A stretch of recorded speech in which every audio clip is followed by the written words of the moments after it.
Bonsoir, peuple de Dieu, et merci de nous recevoir chez vous pour cette autre production de Jeunesse Parlons. Nous rendons toute la gloire à l'Éternel, lui qui nous a accordé la grâce de la vie encore en cette journée. Nous lui disons merci pour sa fidélité et pour le privilège qu'il nous accorde d'être réunis ce soir pour sa cause. Nous bénissons également le nom de notre Dieu pour la vie de nos parents spirituels, le couple prophétique B. pour son œuvre et pour ce que lui, il fait au travers d'eux dans nos vies. Ce soir, nous bénissons également le nom de l'Éternel pour la présidente de la jeunesse pour Christ du ministère prophétique de délivrance, sans oublier le coordonnateur et aussi tous les membres actifs ou alors les membres de la diaspora de la JPC du ministère prophétique de délivrance. Nous sommes rassemblés ce soir, c'est pour notre émission Jeunesse Parlons. Et comme vous le savez, c'est un temps d'échange entre jeunes, un temps où nous touchons l'actualité et nous apportons des solutions à la lumière de la parole de Dieu. Et vu que nous sommes des jeunes, vu que nous devons être tellement édifiés, vu que ce soir aussi nous allons aborder un thème riche, alors je peux vous assurer que je ne suis pas seule, je suis accompagnée d'un panel très riche qui nous aidera et qui nous accompagnera, qui nous donnera également des conseils à travers leur vécu, à travers leurs expériences de la vie. Alors, sans plus tarder, je vais de ce pas présenter le panel qui m'accompagne ce soir. Et je vais commencer par ma droite pour présenter la servante Bethany B. Bonsoir, servante. Bonsoir, évangéliste. Comment vous allez ce soir? Très bien, par la grâce de Dieu, merci. Bienvenue sur notre plateau de Jeunesse Parlons. Merci, le plaisir est partagé en ce soir. Alors, je vais me retourner ce soir à ma gauche et ça sera pour nous présenter la servante Shekina. Bonsoir, servante. Bonsoir, évangéliste Anaël. Bienvenue sur le plateau de Jeunesse Parlons. Merci, je suis ravie de participer à cette émission. Merci à vous d'avoir répondu à notre invitation. De rien. Alors, je vais me retourner à mon extrême droite pour nous présenter le seul coq sur ce plateau. Lui, c'est le président de Fire Voice, le pasteur Merlin B. Bonsoir, pasteur. Bonsoir, évangéliste. Comment vous allez ce soir? Très bien, Dieu fait grâce. Merci d'avoir répondu au micro et à l'invitation de Jeunesse Parlons. C'est toujours un privilège et une grâce de participer à votre émission parce que nous sommes beaucoup édifiés au travers de cette émission. Alors c'est une grâce pour moi d'être sur ce plateau. C'est moi qui vous remercie ce soir. Merci. Le décor étant planté, bien-aimés, nos invités sont déjà bien installés et il est temps pour nous d'entrer dans le vif de notre sujet. Car, chers téléspectateurs, il suffit juste de regarder à notre société d'aujourd'hui et de constater que beaucoup de jeunes peinent à associer leur vie professionnelle et leur vie spirituelle. Nous regardons les horaires, les emplois de temps chargés, la pression du travail, la pression des études, le rendement que nous devons donner chaque jour. Et malheureusement, nous constatons que c'est notre vie spirituelle, notre engagement avec l'Éternel et notre temps de prière qui en prennent un coup. Mais la question est donc de se poser ce soir. Est-ce que ce n'est pas possible de concilier notre vie professionnelle et notre vie spirituelle sans toutefois délaisser une au profit de l'autre? Si oui, comment est-ce que nous pouvons faire en tant que jeunes, mais surtout jeunes pour Christ, pour pouvoir associer ces deux éléments sans toutefois se sentir submergés par notre quotidien? Alors, vous l'avez compris ce soir, le thème que nous allons aborder sera vie chrétienne, vie professionnelle. Je me permets d'abord ce soir, avant de continuer, de nous rappeler nos différents programmes au sein du ministère prophétique de délivrance, à savoir le lundi dès 19h00, Monday Fire. Mardi, lorsqu'il sera 18h30, nous nous retrouvons pour notre service d'études bibliques et de déclarations prophétiques. Le vendredi, dès 19h00, nous sommes là pour notre MMA spirituel Fire Friday. Et le dimanche, nous venons clôturer la semaine par le culte de toutes les possibilités dès 8h30.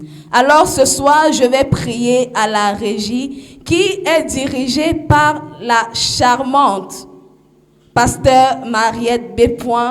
de nous amener dans ce que nous vivons très souvent lors de nos cultes de toutes les possibilités, et nous allons nous retrouver juste derrière pour entrer dans le vif de notre sujet. À tout de suite.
De retour sur notre plateau de Jeunesse Parlons, où nous abordons le thème de vie chrétienne et vie professionnelle. Alors, je vais me retourner vers le pasteur Merlin ce soir. Question de savoir, pasteur, c'est quoi, qu'est-ce qu'on entend réellement par la vie professionnelle? Est-ce que ça se limite seulement à notre emploi, à notre lieu de service, ou alors est-ce que ça part au-delà de ça? Vie professionnelle, je dirais ce soir que quand on parle de vie professionnelle, c'est toutes les activités que nous pouvons entreprendre dans le but de construire, de bâtir, de gagner son pain quotidien. Tout ce qui va dans le sens d'entreprendre, travailler. C'est un peu ça que résume la vie professionnelle. Donc, toutes les activités qui tournent autour du travail, de bâtir, de construire, d'être enseigné en fait, de recevoir des enseignements. Donc, quand je parle d'enseignement aussi, dans le cadre peut-être formation professionnelle, peut-être l'école, tout ça, c'est tout cet ensemble-là que l'on peut appeler vie professionnelle. Merci, pasteur Merlin. Mais servante Bethany, est-ce que une femme ou une sœur qui est mère au foyer, qui son rôle c'est juste de s'occuper de la maison, des enfants, est-ce que elle aussi, on ne peut pas dire qu'elle mène une vie professionnelle? En réalité, elle mène aussi une vie professionnelle. Généralement, pour ce genre de cas, si on prend un exemple de la vie quotidienne, par exemple, vous allez voir sur nos CNI, quand tu n'as pas une profession bien décrite ou alors bien ciblée, on met généralement ménagère. Ménagère, en fait, cette femme-là rentre dans la classe des ménagères. D'accord, merci servante. Et ce soir, j'aimerais poser la question à la sœur Shekina. Sœur, est-ce que vous pouvez en quelques minutes nous faire part de votre quotidien? Comment est-ce que vous le vivez? Quelles sont les activités que vous menez? Est-ce que vous pouvez en quelques minutes nous mener dans votre quotidien? Effectivement, mon quotidien est tracé de sorte que, étant donné que j'ai récemment eu mon baccalauréat, j'ai commencé à faire des préparations concours pour entrer en faculté de médecine. Donc, normalement, je n'ai pas vraiment trop de vacances, étant donné que je dois me concentrer pour passer mon concours. Donc, chaque matin, je me lève, je fais ma petite prière, je fais mes travaux, ensuite je me prépare, je pars à l'école. Bien sûr, ma journée est assez longue, donc je rentre un peu tard, dans les environs de 16 heures. Et du coup, je rentre, il arrive que je me repose, il arrive que je ne me repose pas, j'entre dans les cahiers parce que c'est un concours qui demande beaucoup d'attention et beaucoup d'intelligence. Donc, je dois faire le mieux pour atteindre mes objectifs. Et dans votre journée, quelles sont les difficultés auxquelles vous faites souvent face? Étant donné que moi, j'ai l'habitude de me mettre énormément de pression parce que je veux absolument atteindre l'objectif que je me suis fixé, il arrive des fois où je suis tellement submergée par le travail, je commence à stresser et c'est pas évident. Et donc, ça m'empêche parfois de bien dormir, ça m'empêche parfois de me concentrer sur mes activités. Mais j'essaie de tout faire pour que ça n'affecte pas le rendement que je veux avoir. D'accord, merci, servante, pour votre intervention. Servante Bethany, est-ce que vous aussi, vous pouvez nous amener un peu en quelques minutes dans votre quotidien? Comment est-ce que vous passez vos journées? Quelles sont les difficultés que vous rencontrez et comment est-ce que vous faites pour surmonter ces difficultés-là au quotidien? Alors, il serait vraiment, je dirais, un peu difficile de parler de cela en quelques minutes, justement à cause de la réalité des choses. Généralement, les matins, on arrive au boulot, il faut faire un petit briefing des semaines écoulées parce que nous, on travaille en objectif. Et les lundis, généralement, par exemple, c'est des journées de réunions. C'est-à-dire qu'un lundi, on peut avoir 4 à 5 réunions, ça dépend. Et on a 3 jours comme ça dans la semaine qui sont des jours essentiellement réunions. C'est-à-dire que peu importe ce que tu as à faire, tu te libères un peu tôt pour pouvoir assister à la réunion. C'est une réunion évaluative, on va dire ça comme ça. Et généralement, je finis le travail un peu tard. Et pour cette année particulièrement où j'ai décidé d'agrandir mon CV, on va dire ça comme ça, en connaissance aussi, j'étais obligée de rentrer à l'école pour obtenir certains acquis ou savoir si on peut appeler ça comme ça. Donc après l'école, on m'a donné une permission étant donné que ce que je fais à l'école en réalité retrouve ce que je fais sur le plan professionnel et c'est un atout pour la société. Donc la société m'a poussé à le faire. Donc ça c'est lorsque je suis dans la ville parce que très souvent je suis en mission. Le poste que j'occupe, ou du moins la fonction que j'occupe, me demande d'être tout le temps en déplacement parce que nous sommes une agence de communication, nous sommes une structure, un média digital, donc nous sommes appelés à nous déplacer constamment. Donc vous allez comprendre que mes journées ne sont pas vraiment de tout repos. Il y a des moments où je me retrouve en train d'être submergée, comme notre sœur le disait tout à l'heure, Et chez moi, ça ne passe pas en une fraction de seconde. Ça veut dire que je peux me retrouver en train d'être submergée et il n'y a pas moyen réellement de rattraper ce manque peut-être de sommeil ou cette fatigue ou ce stress. Et parfois, je me retrouve à l'hôpital ou parfois, je me retrouve en train d'avoir un congé obligatoire parce qu'en fait, il le faut. Donc, en résumé, c'est un peu ça mon quotidien. Vous pouvez le comprendre comme moi, peuple de Dieu.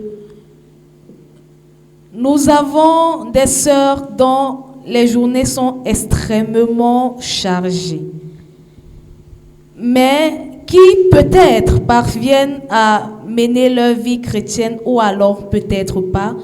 Nous allons le découvrir dans quelques minutes seulement.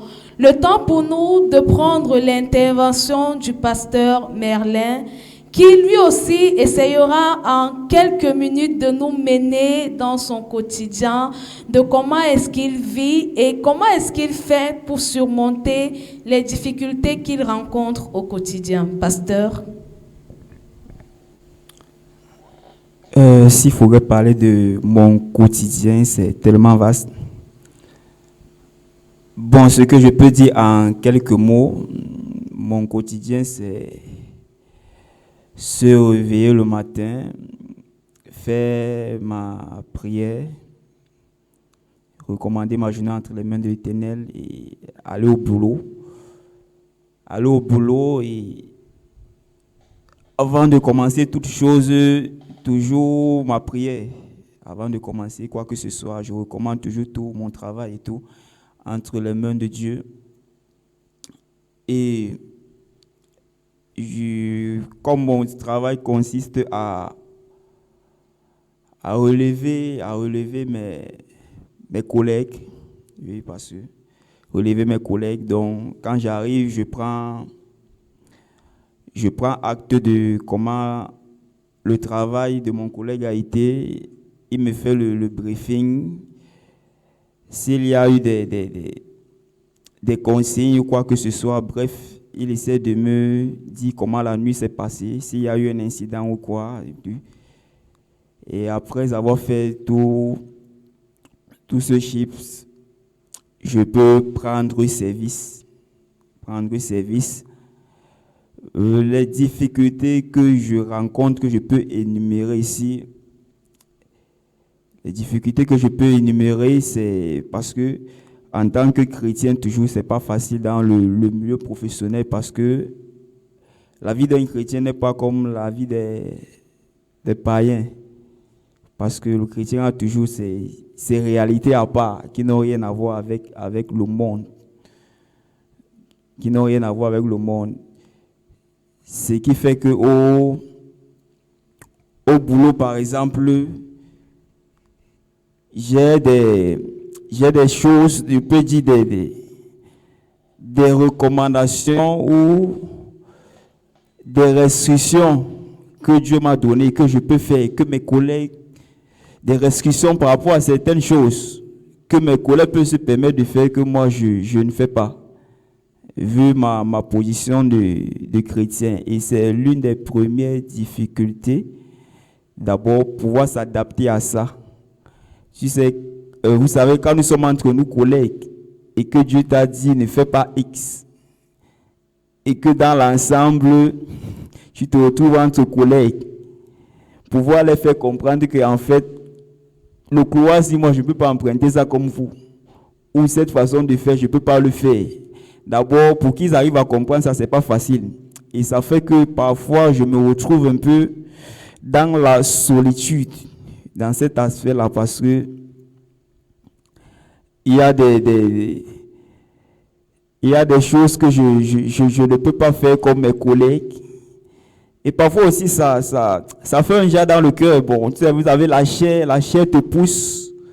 Tu es poussé par la chair, tu es heureux aussi, mais parce que, puisque tu sais qu'il y a un roi au-dessus de ta tête, et tu marches en fonction de lui, tu es obligé de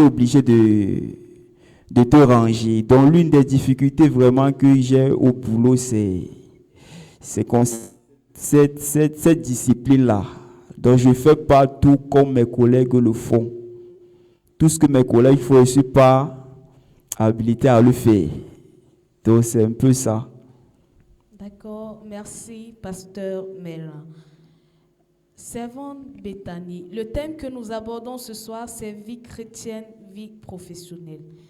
Le pasteur Mélin a eu à nous définir ce que c'est que la vie professionnelle. Mais vous, qu'est-ce que vous entendez par la vie chrétienne? C'est quoi la vie chrétienne? Est-ce que c'est venir simplement à l'église les jours de culte, ou bien il y a autre chose, ou encore ça va au-delà d'être à l'église les jours de culte? Ok. En gros, je dirais la vie chrétienne, c'est notre façon à nous de mener notre vie spirituelle. Et quand je parle de mener notre vie spirituelle, il ne s'agit pas seulement de la mener à l'intérieur des parvis, mais il s'agit aussi de la mener même hors des parvis. Parce que le plus important même, c'est hors des parvis. Parce que ici, il y a des personnes qui voudront faire plaisir, soit, je ne sais pas, au clergé, à notre père, le prophète Eddie Bépoin, aux pasteurs et autres. Mais la réalité, c'est que quand on se retrouve face à notre chair, comme on dit souvent, c'est là où on connaît si particulièrement, là tu mènes ta vie chrétienne de la bonne ou de la mauvaise manière. Donc pour moi, en gros, la vie chrétienne, c'est ça. Comment est-ce que tu te comportes, toi, chrétien, hors des parvis de l'Éternel? Servante Shekina, vous, comment est-ce que vous percevez la vie chrétienne? Eh bien, pour moi, la vie chrétienne ne se limite pas seulement à venir à chaque culte qui se déroule à l'église. Pour moi, la vie chrétienne, c'est surtout l'intimité qu'on entretient avec notre Dieu. C'est la sincérité qu'on implique dans la prière qu'on lui adresse. Eh bien, la vie chrétienne également, c'est le fait de pouvoir impacter une âme, de changer positivement une âme afin qu'elle puisse voir les bontés de Dieu dans sa vie, d'amener cette personne à entrer dans la présence du Christ. Pour moi, c'est ça une vie chrétienne. Merci, servante. Pasteur Mélin, tout à l'heure, vous avez dit l'une des difficultés que vous rencontrez dans votre lieu de service, c'est de pouvoir continuer à suivre les restrictions que Dieu vous donne face aux collègues qui ne comprennent pas peut-être les choses comme vous. Comment est-ce que, avec ou malgré votre profession, vous parvenez à garder votre spiritualité, vous parvenez à garder votre foi? Parce que nous nous trouvons souvent avec des personnes qui disent « Ah, pas pasteur, toi, ton église là, tous les jours, toi, c'est toujours comme ça, tu es 3 fois saint. » Comment, malgré toutes ces intrigues-là, vous parvenez à garder votre foi, à maintenir votre flamme dans la présence de Dieu? Bien, vous savez, évangéliste, j'ai compris une chose dans la vie, c'est que peu importe ce que tu peux faire, des gens auront toujours quelque chose à dire. Ça veut dire, tu parles, les gens vont dire que tu bavardes beaucoup. Si tu restes calme, les gens diront que tu es trop calme. Donc, vous allez vous rendre compte que peu importe la position que tu peux prendre, que peu importe l'attitude, les gens auront toujours à dire. Alors, quand je comprends ça, je comprends qu'en fait, l'une des méthodes ou des éléments qui m'aident beaucoup dans mon lieu de travail, c'est que je ne m'occupe pas de ce que les gens diront ou des regards des gens. Je me concentre sur ce qui est important pour moi, ce qui est important pour Dieu. Donc j'ai appris avec le temps à ne pas me soucier, parce que c'est ça vraiment, c'est ça la difficulté. C'est ça la difficulté, parce que le qu'en dira-t-on, ce que les gens vont dire, comment est-ce que les gens vont te regarder. C'est souvent ça la difficulté. Et j'ai compris que peu importe ce que tu peux faire dans la vie quotidienne, les gens auront toujours à dire. Donc j'ai appris à ne pas me soucier de ce que les gens vont dire, de comment les gens vont me regarder. Je fais ce que Dieu me dit de faire, je fais ce qui est bon pour moi et ce qui est bon pour Dieu. Et Le reste, ça m'importe peu. D'accord, merci, pasteur. Servante Shekinah, vous avez eu à témoigner le Dieu d'excellence du ministère prophétique de délivrance, lui qui vous a accordé la grâce de la réussite parce que cette année, vous avez eu votre baccalauréat C.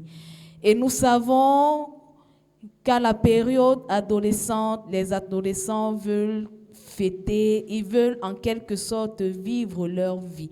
Comment vous, face à ça, vous parvenez à surmonter et à maintenir votre chrétienté sans que votre chrétienté ne soit affectée? Eh bien, le fait de voir mes semblables, mes camarades entrer dans, comme on dit communément, comme les jeunes disent communément, la vie du poulet, ils sont là, ils sont fiers, ils ont obtenu leur examen, ils ont besoin de se détendre. Moi, ça ne m'affecte pas particulièrement parce que, tout d'abord, l'éducation que j'ai reçue a fait en sorte que je ne puisse pas envier les gens de l'extérieur. On m'a fait comprendre d'abord que le dehors est mauvais, que les gens sont risqués.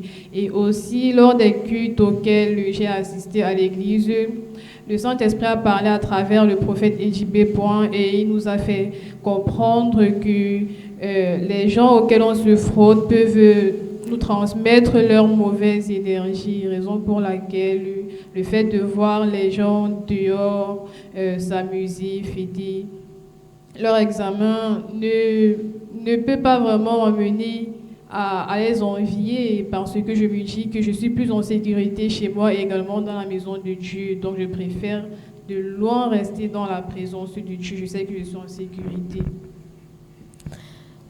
Servante Bethany, on entend souvent les gens dire, lorsqu'on s'approche d'un frère pour demander, mais aujourd'hui je ne t'ai pas vu à l'église. Ça fait 1 mois, je ne te vois pas au culte, je ne te vois pas connecté. Et on entend souvent les réponses telles que le travail m'occupe beaucoup. Je n'ai pas le temps, mon emploi de temps est tellement chargé. Qu'est-ce qui cause réellement ça? Est-ce que c'est juste les excuses que ces personnes prennent ou alors il y a autre chose cachée derrière? Alors, évangéliste, on va parler ce soir, on va parler un peu sans filtre, parce qu'il faudrait qu'on se dise un peu les vérités, nos jeunesses. En réalité, il y a 2 possibilités. Il y en a qui le font expressément, parce que peut-être ils trouvent qu'ils gagneraient mieux à être à l'extérieur, à mener une autre vie, que d'être tout le temps dans le service. Maintenant, il y en a que c'est réellement le travail qui fait problème. Je vous prends un exemple. Il y a des personnes qui travaillent dans des structures où ils sont obligés d'aller au travail de lundi à dimanche. Et il y a des structures dans ce pays, je prends la jeunesse à témoin, où on n'entre pas avec les téléphones. Ça veut dire qu'ils n'ont pas moyen de suivre un culte. Ce qu'ils peuvent faire en l'occurrence, c'est que de retour à la maison, ils peuvent essayer de faire ce qu'on appelle de voir les rediffusions. Au ministère prophétique de délivrance, par exemple, on a la grâce, on a cette particularité que nos cultes sont parfois en direct et aussi retransmis de manière audio dans nos forums. Donc le chrétien ou le jeune a la possibilité de réécouter les cultes. Mais en réalité, c'est bien beau de juger les jeunes qui se trouvent dans des situations compliquées, mais on gagnerait mieux à les écouter et à entrer en plein dans ce qu'on appelle la réalité du terrain. Parce que quand tu n'as pas vécu quelque chose, il est très facile de poser un jugement, mais lorsque tu vis la chose, tu es sur le terrain, tu as des arguments plausibles et tu sais comment est-ce que tu peux cadrer ce genre de chrétiens, mais en réalité, ça existe, des chrétiens qui n'ont pas cette possibilité-là de pouvoir suivre des cultes ou bien être ici en présentiel, mais qui ont des moyens de contournement, un peu comme je viens juste de l'expliquer là tout à l'heure. Et aussi, la grâce qu'on a au ministère prophétique de délivrance, c'est qu'on a des programmes qui sont aussi dans nos forums, toujours enregistrés. Donc, peu importe le temps que la personne aura à mettre au travail, du moment où la personne termine, elle a cette possibilité-là de se connecter aussi au même esprit que ses frères et sœurs, tout simplement. Pasteur Mélin, je me souviens, si je peux me le permettre, il fut une époque où votre service vous empêchait d'être dans la présence de Dieu? Vous qui êtes aussi l'un des pianistes de notre ministère, en plus de votre tâche de président de Fire Voice, la meilleure chorale intercontinentale. À cette époque-là, c'était un peu compliqué pour vous d'être au service, que ce soit le mardi, le vendredi ou le dimanche. Mais aujourd'hui, vous continuez dans ce même travail. Mais nous constatons que à chaque jour de service, vous êtes là, vous êtes à votre poste. Et même les jours où il n'y a pas service, si peut-être notre Père organise une réunion, vous allez être là. Comment, malgré cette situation où, au départ, vous n'avez pas la capacité d'être dans la présence de Dieu, et aujourd'hui, vous êtes là, vous ne manquez aucun service, comment est-ce que vous avez fait pour quitter de cette situation à l'état actuel où vous êtes? Bien, comment j'ai fait pour quitter de cette situation? Bon, je veux redire, le fonctionnement d'un chrétien n'est pas comme le fonctionnement du monde. C'est notre Père a la coutume de dire cela. Et bien qu'en tant que chrétien, même lorsque Dieu nous accorde la grâce de travailler dans une structure, le chrétien doit d'abord comprendre que c'est Dieu qui lui a donné ce travail. Et que c'est Dieu qui lui permet même de pouvoir travailler. Alors quand tu comprends que c'est Dieu qui t'a donné ce travail et que c'est Dieu qui te donne les moyens, c'est même la main de Dieu qui te maintient dans ce travail, tu comprends que ton travail ne dépend pas de tes compétences. Ton travail dépend de Dieu. Ça d'abord, il faut le connaître. Maintenant, lorsque, en tant que chrétien, tu as la grâce de travailler dans une structure, parce que tu travailles pour quelqu'un, tu n'es pas à ton propre compte. Ça veut dire que tu es obligé de suivre un certain emploi du temps qui t'est imposé. Il y a plusieurs aspects qu'il faut d'abord regarder. Premier aspect, c'est est-ce que ce travail vient de Dieu?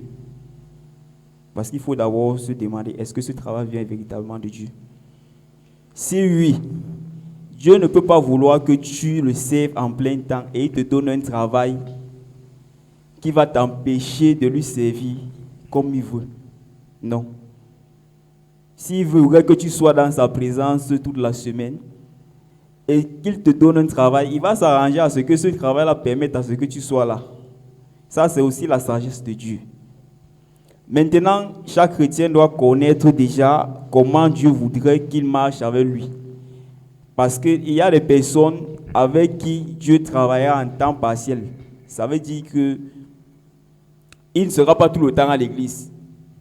Le travail peut plus l'occuper. Mais il y a d'autres que Dieu va réclamer tout le temps. Donc il faut d'abord comprendre que comment est-ce que Dieu voudrait que je fonctionne.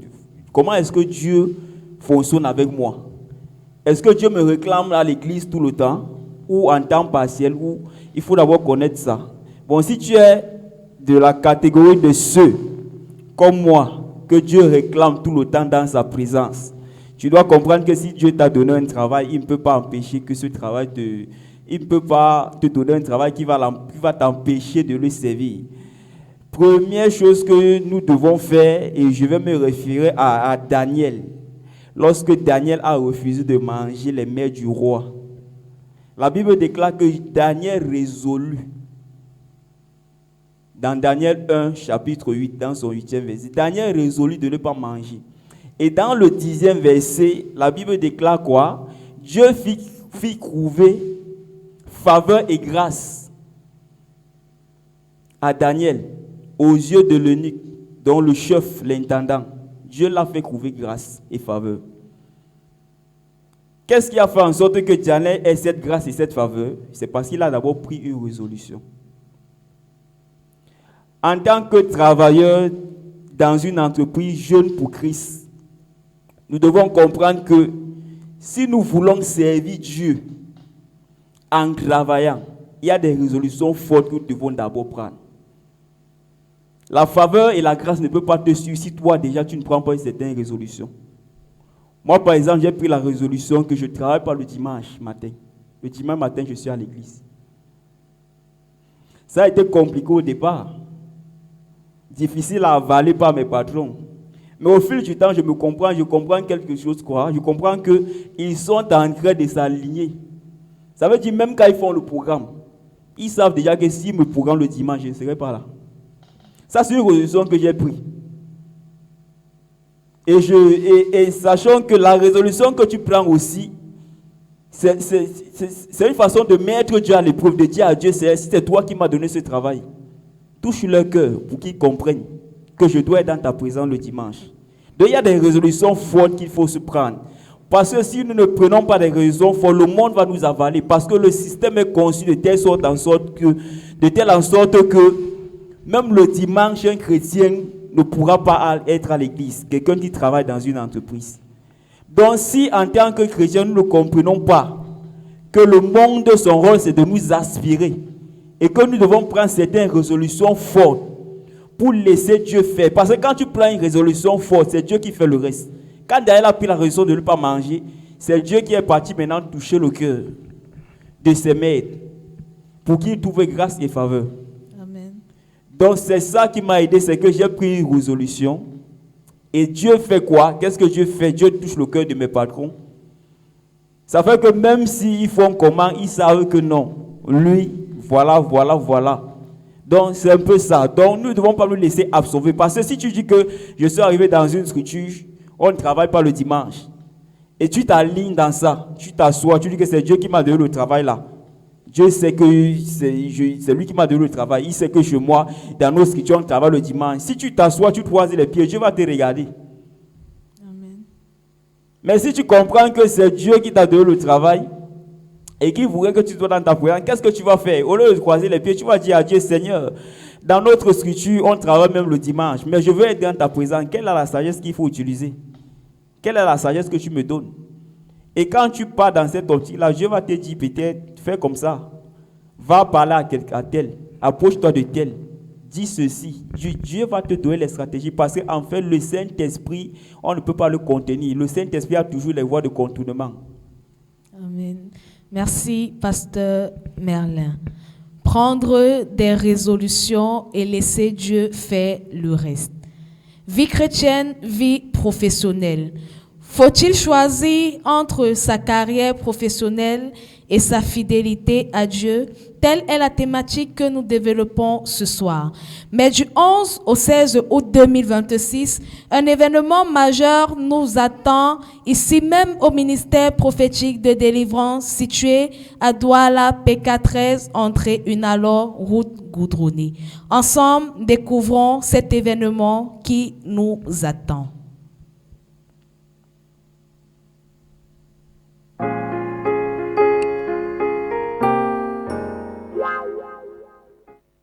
Oui, bien-aimés, 4 ans déjà que nous sommes bénis, 4 ans déjà que ce programme nous bénit pleinement, 4 ans déjà de délivrance, 4 ans où l'Éternel ne cesse de nous montrer encore plus sa main puissante et agissante.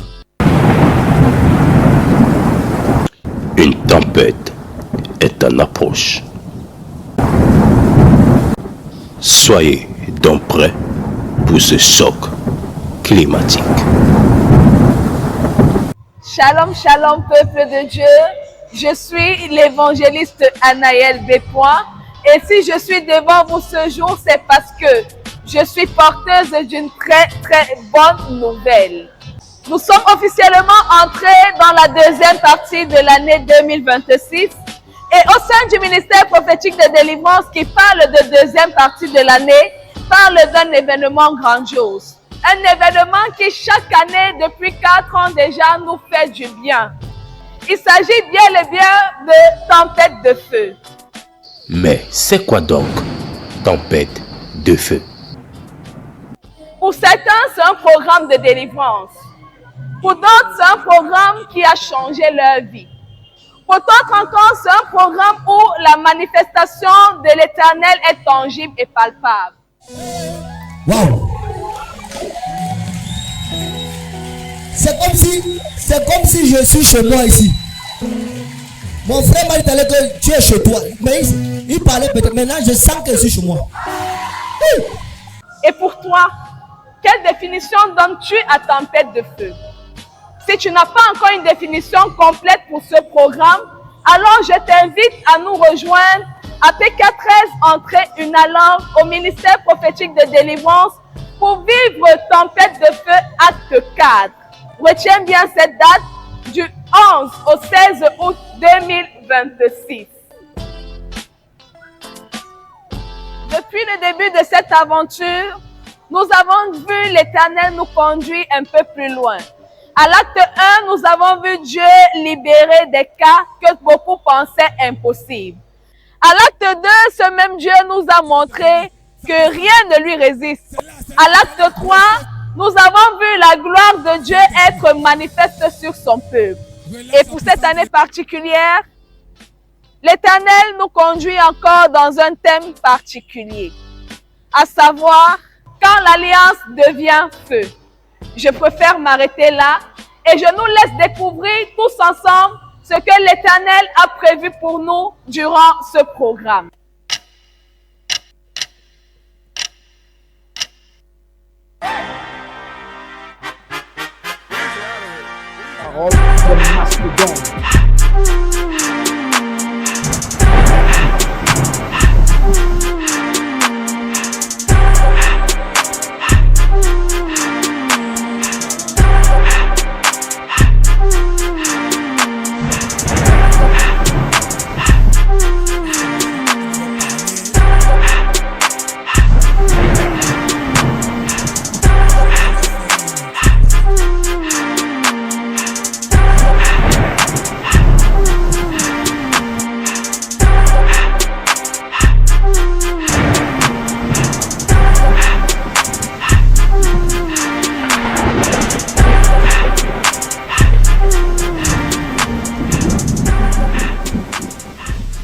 Ce programme est également à retrouver sur notre chaîne MPD TV du bouquet Suite-Cop Douala, canal 136.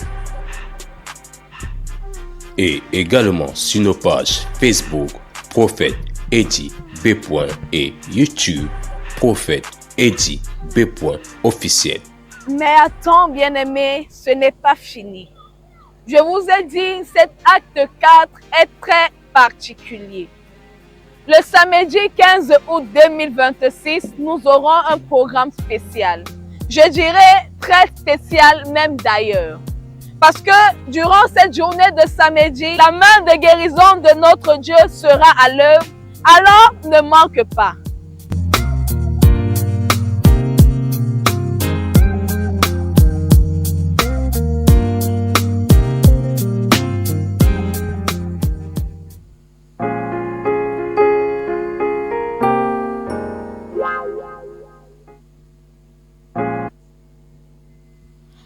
Tempête de feu, acte 4, du 11 au 16 août 2026 avec pour thème « Quand l'alliance devient feu ».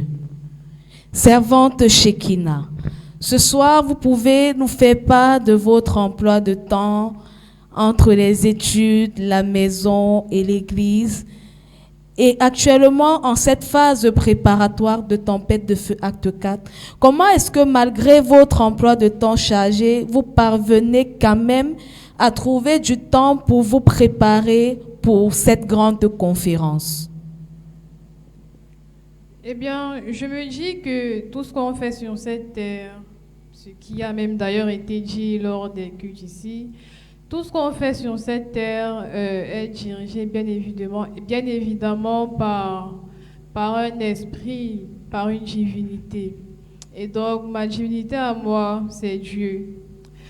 Du coup, je mets Dieu. Dieu, c'est ma priorité. Et maintenant, en cette période principalement, je ne me mets pas trop de pression dans les études. Je préfère plus me préparer pour Tempête de feu qui s'approche parce que bien sûr que j'ai envie de ressortir de cette période-là avec un plus. Je veux que Dieu me donne ma part. Et donc, je me prépare vraiment, dans la mesure du possible. Je fais tout ce que je peux, je parle à Dieu, je demande qu'il me donne le temps nécessaire afin que je puisse assister à tempête de feu. Et je sais qu'après, je ne serai pas affectée par mes études. Ça a même déjà été le cas pendant que j'étais au lycée. Donc, quand je prends du temps pour venir à l'église, après, bizarrement, je ne suis pas trop affectée au niveau des études, même si je n'ai pas vraiment beaucoup étudié. Lors des évaluations, peut-être les idées peuvent se mettre à couler seules. Donc, je remets tout entre les mains de Dieu. L'école, ça va venir après. Le Saint-Esprit va agir en moi et je sais que je vais faire ce qu'il faut. Tout ira bien dans mes études. Mais est-ce que vous pensez que le fait que vous ayez le Saint-Esprit, c'est suffisant pour vous mener dans les études? Est-ce qu'en plus du Saint-Esprit, il n'y a pas peut-être une préparation, l'apprentissage de vos leçons qui entre en jeu?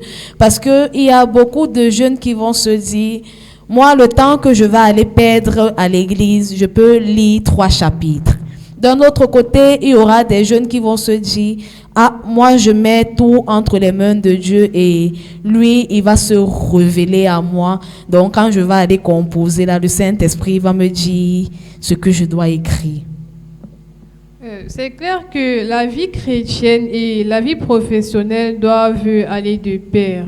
Donc, il ne suffit pas seulement de venir à l'église tous les jours et se dire que Dieu va faire grâce, je vais passer mon examen. Non, non. Parce que même les plus intelligents se retrouvent à échouer les examens, pas par ceux qui n'ont pas étudié, pas parce qu'ils n'ont pas lu les chapitres qu'il fallait, mais parce qu'ils n'étaient peut-être pas assez organisés. Donc, le fait est que ici, il est question d'avoir un emploi du temps bien déterminé, de faire, parce que chaque chose a son temps, mettre la prière autant qu'il faut, mettre les études autant qu'il faut. Donc, venir à l'église tous les jours et attendre un bon résultat à l'école sans étudier, c'est se tromper énormément. Donc, il faut beaucoup étudier sans bien sûr oublier que c'est Dieu qui fait grâce. Donc, mettre Dieu en premier plan et se donner les moyens de réussir. Et les moyens de réussir, c'est le travail acharné, les recherches acharnées. D'accord, Servante. Servante Bethany, pour vous personnellement, quelle méthode ou quelle habitude vous pouvez conseiller à ceux-là qui travaillent comme vous et qui ne doivent absolument pas prendre pour prétexte que le travail m'occupe et alors m'empêche d'être présent et d'assister à tous les jours de tempête de feu? Alors, je ne vais pas avoir la prétention de dire que c'est un conseil que je donne, parce que je le disais tout à l'heure dans mes mots, que chacun a sa réalité au niveau du plan professionnel. Mon plan professionnel n'est pas forcément celui de mon frère ou celui de ma soeur. Chacun vit ses réalités. Mais ce que je ferai ici ce soir devant vous, jeunesse, devant nos jeunesses, c'est de partager à moi mon expérience, ce que je fais. Maintenant, pour ceux et celles qui trouveront que ça cadre effectivement avec ce qui est dans le possible pour eux, le feront. Alors, parlons de moi généralement, par exemple, avec un programme particulier comme celui de Tempête de Feu qui se fera sous peu, dans quelques jours. Généralement, je fais tout. Je suis quelqu'une, même sur le plan professionnel, je suis celle qu'on appelle entêtée. C'est-à-dire que généralement, quand je décide de faire quelque chose, je le fais. Et rassurez-vous, rien ne peut m'empêcher de le faire. Peu importe ce qui vient après, je suis habituée à endosser. Donc pour un programme, par exemple, comme celui-là, pour ceux qui le savent, je ne manque pas les programmes de Tempête de Feu. Peu importe. Même s'il faille quitter du travail, arriver ici, à moins que je ne sois pas dans la ville et que je n'ai pas de possibilité réellement d'arriver dans la ville à temps, mais généralement, je fais tout pour y assister. Peut-être pas tous les jours, mais je fais le maximum. C'est-à-dire, même s'il y a 5 jours, je fais au moins 3 à 4 jours, généralement. Pourquoi je le fais? Ce n'est pas pour faire plaisir à un homme ou à quelqu'un, mais c'est parce qu'en moi, je sais ce que je porte. Et je sais que ce que je porte a besoin de cette connectivité-là de temps en temps, parce que dans le domaine dans lequel je fais, je suis beaucoup exposée. Et la seule manière pour moi de pouvoir m'en sortir, de ne pas me retrouver engloutie, je ne vais pas citer quels sont ceux à quoi je suis confrontée, parce qu'en fait, nous sommes en direct. Il y a beaucoup de choses que je ne peux pas dire ici, il y a beaucoup de choses que je ne peux pas énumérer. Mais généralement, pour rester en fait cette chrétienne que je suis obligée de faire des compromis, je suis obligée de me connecter à chaque fois que possible. Et quand ce n'est pas possible, même Dieu qui est là-haut sait que j'ai fait mon possible pour l'être, mais ça n'a pas été possible. Donc, à mes frères, si vous m'écoutez ce soir, je vous demanderai, ce n'est pas un conseil, je vous demanderai de chercher à trouver le juste équilibre dans ce que nous faisons et de trouver toujours un moyen de pouvoir rester en connectivité avec son ministère, avec sa communauté. C'est toujours bien parce que quand on ne nous montre pas les choses de l'obscurité, même si on ne le voit pas, ou bien même si on ne les voit pas, Dieu nous protège de beaucoup de choses. Parce que je suis sûre que s'il nous ouvrait un tant soit peu les yeux pour voir ce qu'il nous fait parfois éviter, les pièges qu'il nous fait éviter, on n'en croirait réellement pas. Alors pour cela, pour encourager Dieu à le faire, il faudrait qu'on lui montre autant pour moi qu'on a cette volonté-là, voilà, de pouvoir être avec lui, de pouvoir faire sa volonté. Nonobstant, voilà tout ce qui peut être au travers de notre chemin. Lui seul, il sonde les cœurs, il sonde les reins. Alors faisons tout pour être à son image, pas forcément pour plaire à un homme, mais pour le plaire à lui et à lui seul. Pasteur Merlin, en tant que travailleur, quel conseil ou alors comment est-ce qu'un travailleur peut-il organiser ses journées pour ne pas ressentir, c'est vrai, la fatigue, c'est normal, mais pour ne pas prendre peut-être pour prétexte que je suis rentrée du boulot, j'étais tellement fatiguée, donc je n'ai pas pu être là mardi, vendredi, samedi, dimanche parce que la fatigue. Comment est-ce qu'un travailleur peut-il organiser ses journées pour que, oui, même s'il est fatigué, mais que la fatigue n'ait pas réellement le dessus sur lui? Comment est-ce qu'un travailleur peut organiser ses journées? Je dirais d'abord qu'il faudrait comprendre que l'Église, pour nous les chrétiens, c'est notre lieu de ressources. C'est à l'Église que nous les chrétiens, nous venons nous ressourcer. Parce que dans le même travail que nous faisons dans ces entreprises-là, des mondains se ressourcent. Il y en a chaque 3 semaines, il doit aller au village. Il faudrait qu'il nourrisse les clans de ses ancêtres. Et quand il revient là, il revient avec les forces. Si toi-même, ton collègue qui est à côté de lui, tu n'es pas prêt, il t'avale. Donc, ce problème de ressources, si un chrétien ne comprend pas qu'il doit se ressourcer, c'est un problème. Parce que, croyez-moi, les mondains se ressourcent. Si ce n'est pas le village, c'est le marabout. Vous allez voir quelqu'un, chaque week-end, il faut qu'il aille consulter son marabout. Donc, l'église, c'est le lieu où nous venons nous ressourcer. Et si tu comprends que c'est le lieu où tu viens prendre les forces, c'est le lieu où tu viens te recharger, tu ne dois pas blaguer avec un programme comme Tempête de Feu. Tu dois comprendre que tu dois tout faire. Tu dois tout faire pour être dans la présence de Dieu. Et ça émane aussi du sacrifice. Il faudrait te sacrifier parce que tu ne peux pas gagner partout. Tu ne peux pas gagner partout. C'est qu'il y a des choses que tu vas perdre à cause de Dieu. Et Dieu va te rembourser ça ailleurs. Ça ne peut pas manquer. Si on veut gagner tout partout, ça va faire problème. Il y a des sacrifices que nous serons appelés à faire. Peut-être même financiers. Je prends l'exemple sur moi, par exemple. Moi, par exemple, c'est quand je travaille comme pointe. Donc, ça veut dire, même si j'ai demandé une permission, si je n'ai pas travaillé, cette journée n'est pas pointée. Donc, vous voyez que si un programme comme Tempête de Feu qui arrive et que je décide peut-être de prendre 3 jours de permission pour être à ce programme, c'est un sacrifice que je fais parce que mon salaire va souffrir. Mais je sais que ce que je viens chercher à Tempête de Feu dépasse ce qu'on pourra couper dans mon salaire. C'est plus parce que Dieu va me redonner ça ailleurs. Donc, si un chrétien doit comprendre que l'église, c'est pour se ressourcer. Et déjà, si ton travail ne te permet pas de venir prendre les forces, je ne sais pas comment tu vas t'en sortir dans l'entreprise là, où tu as un collègue qui, chaque week-end, il part consulter son marabout. Tu as un collègue qui, chaque mois, il faut qu'il aille aller nourrir les crânes de ses ancêtres. Je ne sais pas comment tu vas t'en sortir. Donc nous devons comprendre que c'est une obligation pour un chrétien de venir se ressourcer à l'église. Même pour celui qui est loin, qui est hors de la ville. Dieu va te poser peut-être même une fois par mois ou peut-être chaque trimestre. Parce qu'il y a des choses qu'on prend par distance. Il y a des choses qu'on prend en présentiel.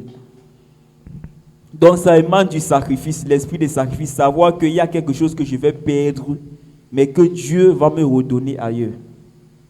Merci, pasteur Merlin. Servante Shekina, quel conseil donneriez-vous à une personne qui a bien l'envie d'être à tempête de feu, mais qui se dit, avec mes occupations, avec mon emploi de temps chargé, avec mes enfants dans la nuit, je ne peux pas marcher avec les enfants, donc tempête de feu, je vais seulement regarder ça en ligne. Quel conseil donneriez-vous à ces personnes-là qui ont la capacité de venir directement au sein du ministère, mais qui, à cause de leur emploi de temps, se disent que non, ça ne va pas être possible, alors je vais juste me connecter? Tout d'abord, pour moi, l'emploi de temps n'est pas une excuse. Comme je l'ai dit tantôt, il suffit d'être organisé. Donc, comme je l'ai dit, chaque chose a son temps. Donc, si tu dis que tu as tel temps, tu vas prendre soin des enfants, tu vas nettoyer la maison, ou bien tu vas faire tes devoirs. Il est même possible de tout faire en avance. Et du coup, confier la semaine qui est déjà tempête de feu uniquement pour Dieu. Là, tu vas venir, même si tu n'as pas pu tout faire, tu vas venir dans la présence de Dieu. Tu vas ressortir forcément avec un plus. Et ce plus-là va affecter, va avoir un impact dans ta vie, ce qui pourra même compenser les pertes que tu crois avoir eues.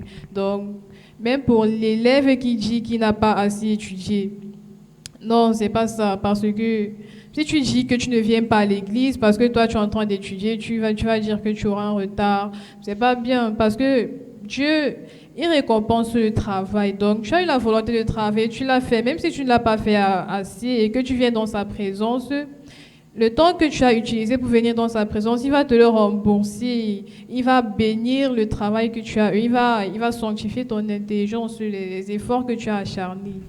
Donc c'est ça.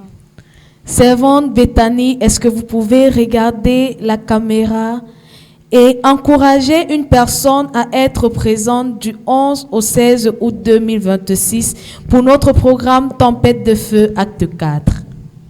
Bien évidemment, c'est un plaisir pour moi de le faire parce que chaque chose qu'on fait dans la vie, c'est pour des résultats.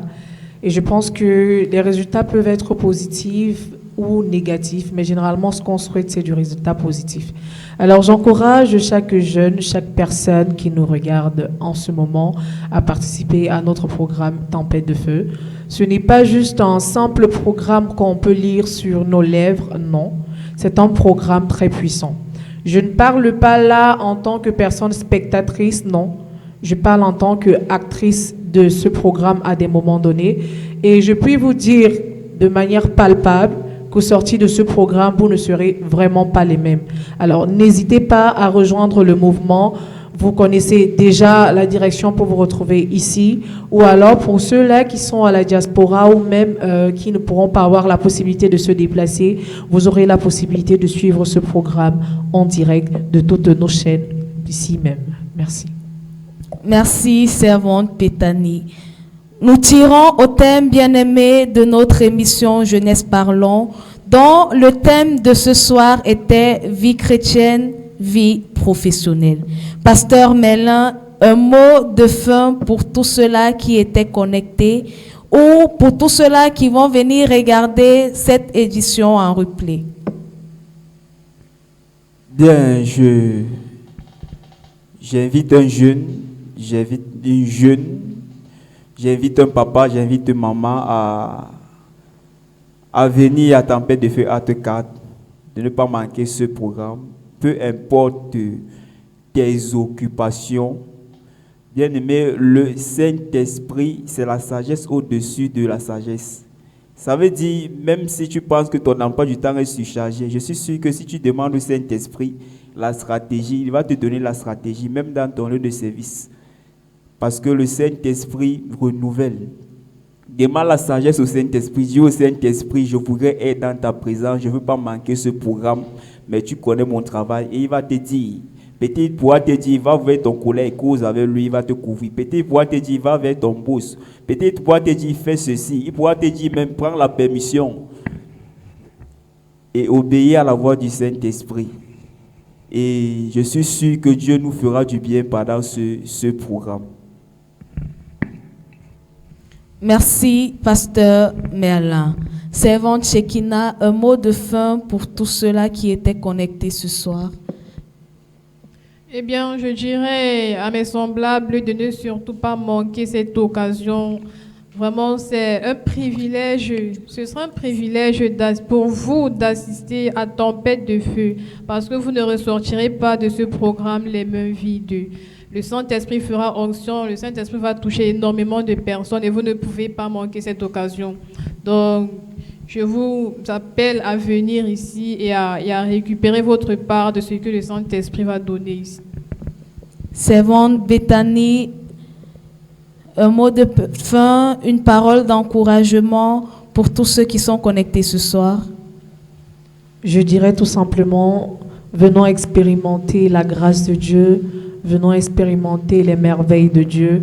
Il n'y a pas plus grande richesse que d'être dans les parvis de Dieu et de l'expérimenter, de venir approfondir, c'est-à-dire entrer en profondeur avec le Saint-Esprit, trouver notre intimité même, j'irai jusqu'à le dire, avec notre Saint-Esprit. Donc ne manquez pas, venez massivement, Dieu se manifestera. Dieu se manifestera, ne manquez pas et venez massivement. Vie chrétienne, vie professionnelle, c'est le thème bien-aimé que nous avons abordé ce soir. Et nous retenons ensemble avec mes panélistes que notre vie professionnelle ne doit en aucun cas être un obstacle au respect de nos engagements spirituels. Car un chrétien accompli, c'est ce chrétien-là qui parvient à associer et à exceller aussi bien dans sa vie professionnelle que dans sa vie chrétienne. Alors, bien-aimés, le tout ici, c'est d'avoir de la volonté, de prendre des résolutions et de demander la sagesse au Saint-Esprit afin de pouvoir contourner les obstacles qui se présentent au-devant de nous. Retenons ceci du mardi 11 au dimanche 16 août 2026. Nous avons notre programme annuel au sein du ministère prophétique de délivrance situé à PK13, entrée Unalors, Tempête de Feu, acte 4, dont le thème est « Quand l'alliance devient feu ». Alors ce soir, je me joins avec tous mes invités pour nous dire que ce programme, personne ne doit le manquer. Parce que c'est un programme où l'Éternel qui va continuer à faire des merveilles au milieu de nous. Nous l'avons vu à l'acte 1, nous l'avons vu à l'acte 2, nous l'avons vu à l'acte 3 et également nous le verrons encore certainement à cet acte 4. Alors, bien-aimé, pour toi qui nous regarde, pour toi qui nous écoute, que ton emploi de temps, que ta vie professionnelle ne t'empêche pas de venir saisir ta bénédiction que l'Éternel a réservée pour toi à ce programme Tempête de Feu, acte 4. Mais en attendant, demain, vendredi, nous allons nous retrouver lorsqu'il sera 19h00 pour notre service de Fire Friday. Nous nous retrouvons pour prier, nous nous retrouvons pour décapiter, nous nous retrouvons pour crier à Dieu et pour rentrer étant plus que vainqueurs. Dimanche, lorsqu'il sera 8h30, nous allons nous retrouver dans les parvis de l'Éternel pour la partie 2 d'activer la grâce. Je sais que tu as été béni au travers de l'enseignement de la première partie. Et certainement, cette deuxième partie, l'Éternel nous conduira encore dans plus de profondeur. Pour toi qui n'étais pas là à la première partie, tu as l'occasion de te rattraper à cette deuxième partie ou encore de te connecter via nos différentes plateformes afin de revivre tous nos services. Nos différentes plateformes sont Prophète Eddy B. page Facebook TV, YouTube Prophète Eddy B. officiel, et nous sommes également disponibles sur la chaîne 136 du canal Suicom. Merci de nous avoir reçus chez vous ce soir. J'étais l'évangéliste Anaël à ce micro de présentation et j'étais accompagnée de la servante Bethany, du pasteur Merlin et de la servante Shekina. Je sais que tout comme moi ce soir tu as été édifié et que certainement mon panel a pu te donner quelques idées pour que tu ne manques absolument pas à ce programme Tempête de Feu Acte 4. Alors si tu le crois, j'aimerais que tu écrives en bas: je ne manquerai pas à aucun jour de ce programme Tempête de Feu Acte 4. Le pasteur pouvait nous dire tout à l'heure, c'est une question de résolution. Alors, tu prends la résolution d'être à ce programme, tu demandes la sagesse au Saint-Esprit et certainement, tu nous rejoindras ici même à PK13, entrée 1 alors. N'oublie pas, demain 19h et dimanche 8h30. Que l'Éternel vous bénisse puissamment. Shalom à vous.